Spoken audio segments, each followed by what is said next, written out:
Having children is being demonized and it is incredibly harmful. 17 Unpopular opinion of Reddit. You don't love animals, you love cute animals, which is something different and says a lot about who you are as a person.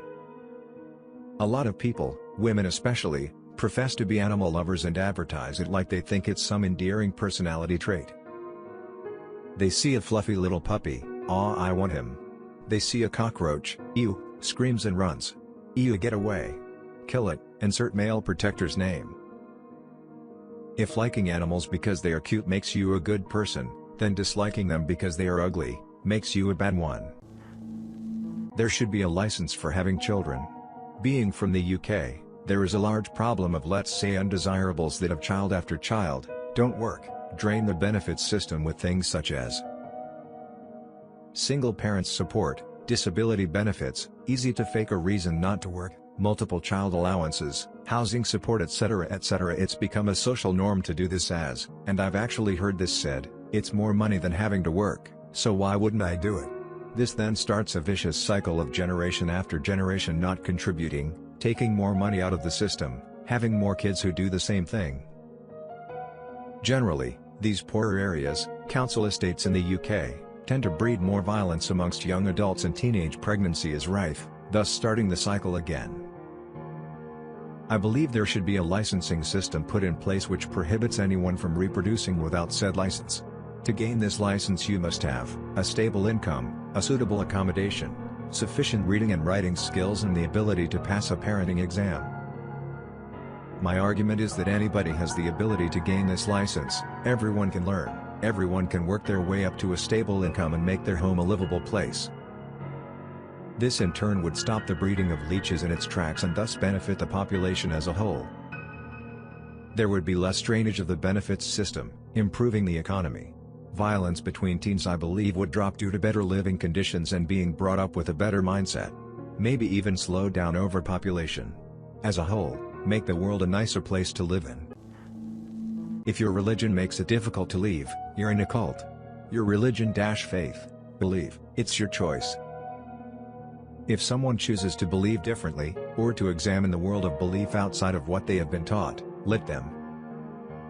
If, instead, your religion traps them, abuses them for having doubts, forces them to be re-educated, or strips them of their livelihood and possessions when they try to leave, then it's no more legitimate than a cult.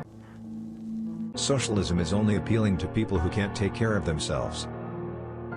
The only people who believe socialism is worthwhile are people who can't handle being in charge of their own finances. I'm okay with the government taking all my income, because they can spend my money better than I can is the logic only of those with terrible habits who are too ignorant and lazy to learn. Vacations are overrated. I know lots of people who dream about taking a real vacation. For them, vacations represent a way to escape the dreary reality of what's at hand, and a chance to go somewhere exciting. Me, though, not a fan. If you decide to travel, you have to spend lots of money to stay somewhere that may or may not be as clean as your house. There's the added stress of making arrangements for everything while you're out, who's going to feed the dogs?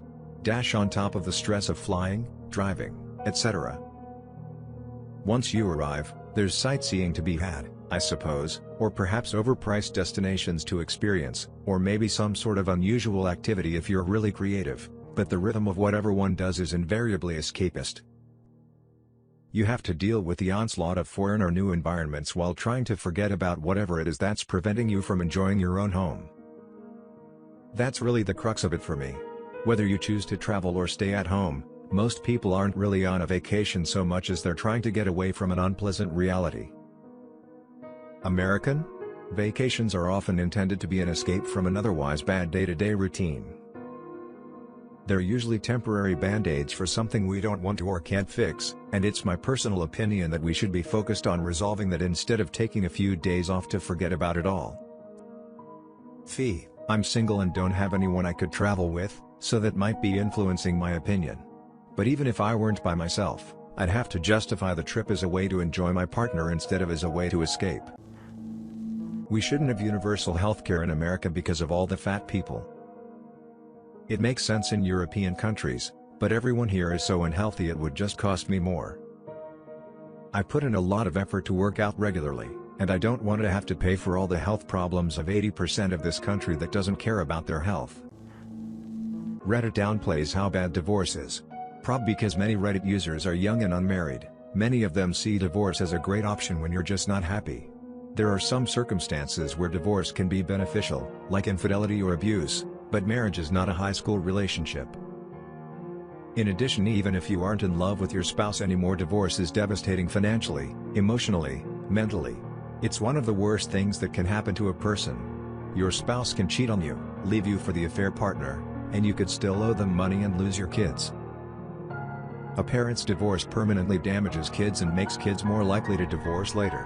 When I say this, people assume I want some kind of tradcon Handmaid's Tale world, and I'm actually a woman. But that doesn't change my opinion on how devastating divorce is. People seem to think that before divorce was so easy to get, people were all miserable, but I disagree. I think most people worked through their problems and actually tried.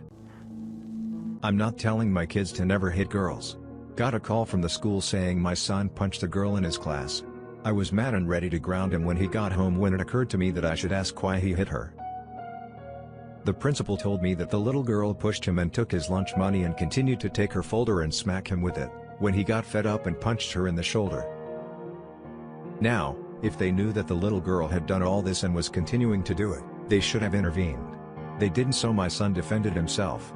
Not in trouble. When I told the principal that it seemed justified, she told me that I shouldn't make it seem okay to hit little girls. I let her know that my children know that it's not okay to hit anybody.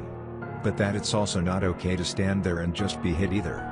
It's totally okay to defend yourself against anybody and everybody that is attacking you. There's nothing shocking about young rappers or artists dying due to drug use. Whenever a young artist dies from drug use, Lil Peep, Juice WRLD, Mac Miller, etc., or violence, 30, people act totally surprised and shocked. I'd never imagined something like this could ever happen to them. Really? These artists' careers are built on drug use and violence. When just about every song of theirs references their use of benzos, codeine, and other recreational party drugs, how are we supposed to be shocked when that catches up to them? Do we seriously think that popping Xanax day after day has no consequences? Don't get me wrong, I do feel terrible that these young men died so young and with so much potential. I just think we all need to get real honest with ourselves about what the Xanax lean party culture does to people. It's not shocking, it's not a surprise, it doesn't come out of nowhere, it's just life. Drug addicts die from complications of their lifestyle. It's just the way it is, and if you can't conceptualize that, you have no business involving yourself in that culture. Being a psycho girlfriend isn't cute. It's abusive.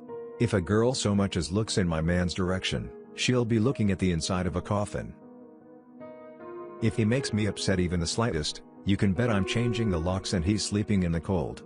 His phone might almost be dead, but he for sure will be if he doesn't find a charger. Okay, first off, you're a terrible girlfriend. Don't care if you spoil your boyfriend, if you support him day in and day out and he's the absolute love of your life. Stop saying stuff like this. Stop making him feel like he's stuck with you.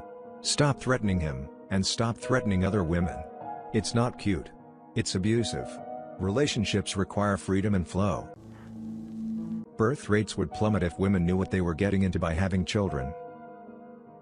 If more mothers were honest about pregnancy, giving birth, and the bodily damages it could cost them, a lot of women and girls would find giving birth less appealing. I've realized that a lot of young women idealize being pregnant, giving birth and having children. They have it all planned out in their minds, how they'll dress the baby, how their baby will look, the family life, etc., etc. They see women getting a lot of attention in the beginning stages of their pregnancy during the cute baby bump stage, and they find that appealing. There has been a trend called the baby mama dance, which shows a bunch of unsuspecting soon-to-be mothers dancing and celebrating their pregnancy. The media, social media, movies and TV shows, try their best to cover up the realities of pregnancy, giving birth and postpartum. I find it very sociopathic, calculated and wrong. These young women have no idea what they could be getting into, and it's unfair that we're deceived this way. It's all a ploy to keep women making babies for benefit of others. They are not only putting women's mental and emotional health at risk, but also the children at risk as well. Fashion that makes your life harder is stupid. I just watched a woman struggle for a minute and a half trying to get cash out of her tiny purse because her nails were extremely long and she couldn't actually get her fingers in the purse. It just doesn't make sense to me, but I guess I'm weird in that I prefer functionality over aesthetics. Other examples would be, sagging your pants so you can't walk or carry something with both hands because you need to hold them. Pants so tight that you can't sit down without crushing your nuts. Tall heels that break easily and make you walk like you have a butt plug in. Also kind of a stretch but sort of fashion. Big tires on a huge truck that you don't use for work. Giant rims on a car that make it ride rough because there's no cushion. Cars lowered so far they scrape the ground. Concerts aren't fun, and in reality actually boring. Concerts are only fun if you like loud, crowded, stressful gatherings where people tend not to look or care about the persons beside them and shout uncontrollably and toss their body parts around.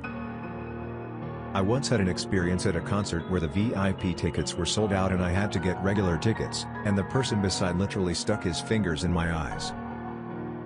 I prefer staying home listening to the song or artist on speaker or going to a party. I think the whole cancel culture is the stupidest thing ever. I don't even know where all this started or how it began, but I think canceling people or artists or whoever, just because they don't have the same opinions or they've made a mistake is literally the most stupid idea I've heard. It's the worst when people start digging up the past about others and blast them for no reason. Example, Kevin Hart stepping down from hosting the Oscars because of past tweets. Like, what the hell is wrong with people? People make mistakes and they change over time. Still, it doesn't mean their actions are justified, but at least they have a change of heart. If you don't agree with someone, quit being a SJW and move on with your life. The more you talk about canceling them, the more attention they receive. Soup is BS. One day a work crew I was a part of, was working all day, and by the end of it, we were all very hungry. Dinner was being provided to us, and we didn't know what it was going to be. When we finished working, we got to the table, and set in front of us, were piping hot bowls of chicken soup. We couldn't do anything but wait, and slowly slurp up that stupid hot water. At least there was chicken and veggies in there, right? Well, they were unreasonably hot from being in the boiling hot salt water, waterlogged with piping hot water. Soup is literally hot, salty water. It is stupid. The only time it's decent to eat is when you're sick, and that's because it hurts your throat less than other foods and feels good against the inflammation. Soup is more than hot salt water. It's got great flavor and it's got meat and veggies and noodles, etc. You might say. Those things are all good on their own, and even good mixed together. So why would I want them dumped into a bowl of hot water? But it's so cozy to eat soup on a cold winter's day. Alright, well then it's mostly the context and not the food itself that is you enjoying that bowl of water. The way it's eaten, is slowly, with a spoon. Come on. You have to blow on it in order to get a little bit of it. And if it's not too hot, it's too cold. It's a fickle food. How can food be fickle? Soup somehow found a way. I just want to eat, and here I sit, blowing on liquid so I can slurp it up. The people I worked with that day were all usually soup lovers. Come to find out that when they are really hungry, soup doesn't really make sense. Because it's barely food. And it's dumb. Putin is right to tell Greta to go and explain to developing countries why they should continue living in poverty and not be like Sweden. Putin is a corrupt dictator, a male genital with few if any redeeming characteristics, and he does not care about any developing country. That does not change the fact that he is fundamentally right on this. For most of the developing world, the cost of entry/adoption of renewable energy is prohibitively expensive. If you are a developing country like Nigeria, for example, you desperately need to build and run massive water cleaning plants for your capital, Lagos, with a population of 22 million people, most of which lack sewage and clean water. You also need to build infrastructure like bridges, a train and subway system, tunnels, roads, airports, etc. All of that takes lots of electricity, concrete, steel, and lots of CO2 emissions. Nigeria is very rich in oil, by the way, which they can extract quite cheaply. So it would be a very interesting conversation to watch when some privileged kid from a rich country who always benefited from an amazing infrastructure built on the back of fossil fuels tells Nigeria that they should not build that inexpensive coal or oil power plant in order to run that water purification plant that they desperately need. because they will be worse off in the end due to global warming. That they should wait many more years and save a lot more money to build a solar power plant instead, never mind the issues of energy storage or running the water plants at night. Yes, many of their children might die of dysentery in the meantime, but on the long run, it will be better for the planet. It would be a truly fascinating conversation to watch. Having children is being demonized and it is incredibly harmful. The concept of having a family in today's times is being made out to be some kind of limiting buzzkill and something to be avoided. Because of this, people are simply not having kids, or even worse become denizens of r/child-free that actively hate kids. This isn't good, this isn't healthy, and I believe hurts everyone in some way. Many of my friends have said to me they never want kids. That they want to be able to travel and party and whatever else without worrying about crotch goblins. Frankly, it's a disturbing trait to have to me, because it's practically the entire purpose of our natural existence and society seems skewed against it. What I worry about is that these same people will get older and suddenly have a change of heart way too late. Already we see articles of people lamenting the fact they never settled down or had children. The common joke is the middle-aged single cat lady, and yet I know people who say that's exactly what they aim to become. Meanwhile, people I know who have kids, even the ones who initially didn't want them, tell me it's the best thing that's ever happened to them. I have literally watched one of my best friends go from "I can't have this kid" to "she is my whole world" like the flip of a switch. He's even cleaned up his act because of the new responsibility. It has been an objectively good thing. Yet other friends rag on him that now he can't party. Now he's tied down. He made a mistake. BS, all these people acting like having kids is comparable to being diagnosed with cancer, that their life is over, are honestly a bunch of narcissistic idiots. Society should be celebrating families and being a parent, not constantly making it out to be the worst thing that could happen to you. Sure, don't rush out there to get knocked up at 18, that's not what I'm saying, but maybe not be so against it people are discouraged from starting a family until they no longer are physically capable. Thanks for listening to Radio TTS. Hit the subscribe button and activate the notification bell for more videos. Click the right box for the Radio TTS playlist and let us know what the next video should be about.